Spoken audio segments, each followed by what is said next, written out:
عبداللہ بن جعفر تیار بہت مالدار تھے. مدینہ منورہ میں 4 لوگ بڑے سخی مانے جاتے تھے اور چاروں مالدار بھی تھے. ایک امام حسن، دوسرے امام حسین، تیسرے عبداللہ بن عباس، چوتھے عبداللہ بن جعفر تیار. ان چاروں کی سخاوت بہت مشہور تھی اور چاروں مالدار تھے. بڑی دولت تھی، اللہ نے بہت دولت سے نوازا تھا. یہاں ایک غلط فہمی کا ازالہ بھی ہوتا ہے کہ حسنین کریمین کو لوگ کبھی کبھی سمجھتے ہیں کہ بیچارے بڑے فاقہ کش ہوں گے. بیچارے بولتے ہیں لوگ، ارے ان کو بیچارہ کیسے کہتے ہو جو پوری کائنات کا چارہ ہے. پوری کائنات کا چارہ گر جو ہو. اس سے یہاں لوگوں کو تھپکیاں دی جاتی ہے، یار غریب ہے تو رہو، مفلس ہے تو رہو، بھیک منگی ہو تو رہو. اس لیے کہ یہ سب غریب لوگ تھے. کس نے کہا غریب لوگ تھے؟ جو ایک اجنبی بڑھیا کو 1000 بکریاں خرید کر ایک وقت میں دے دیں، 50 ہزار لوگوں کا قرضہ چکا دے.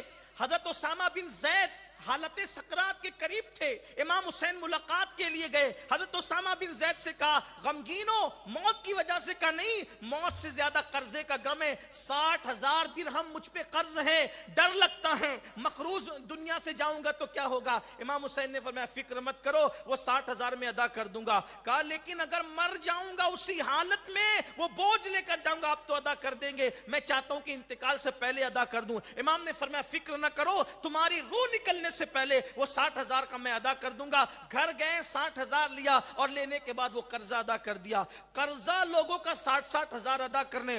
ایک مرتبہ ایک شخص آیا، کہا میری بیٹی کی شادی ہے، میں غریب آدمی ہوں، میں چاہتا ہوں کہ میری بیٹی کا نکاح شان سے ہو. فرمایا ہو جائے گا. کس شان سے ہوا؟ اس کے جہیز میں 1000 کنیزیں دی اور ہر کنیز کے ہاتھ میں 1000 درہم دیے. یہ بھیک مانگنے والوں کے لیے، جو بھیک مانگنے آتے تھے ان کو. اس لیے سنیوں مالدار بنو، دیندار بنو، دیندار بھی بنو، مالدار بھی بنو. دین چھوڑ کے مالدار بنو گے تو فرعون اور قارون کے راستے پہ چلو گے، اور دین کے ساتھ مالدار بنو گے تو حسنین کریمین کے راستے پر، عثمان غنی کے راستے پر، عبد الرحمن ابن عوف کے راستے پہ. لیکن یہ مالدار بننے کا مطلب یہ نہیں کسی کی گردن دبا کے بن گیا، کسی کا کروڑوں ہضم کر کے بن گیا، کسی کا لوٹ مار کے بن گیا.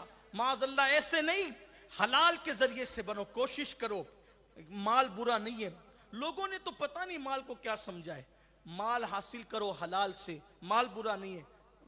25 حج ایسے ہی ہوتے ہیں؟ 25 حج بغیر مال کی ہوتے؟ 1000 روپے، لاکھوں روپے لوگوں کو یوں ہی لٹائے جاتے ہیں؟ نہیں، ایسے نہیں ہے، ایسے نہیں. بلکہ یہ سب مالدار تھے.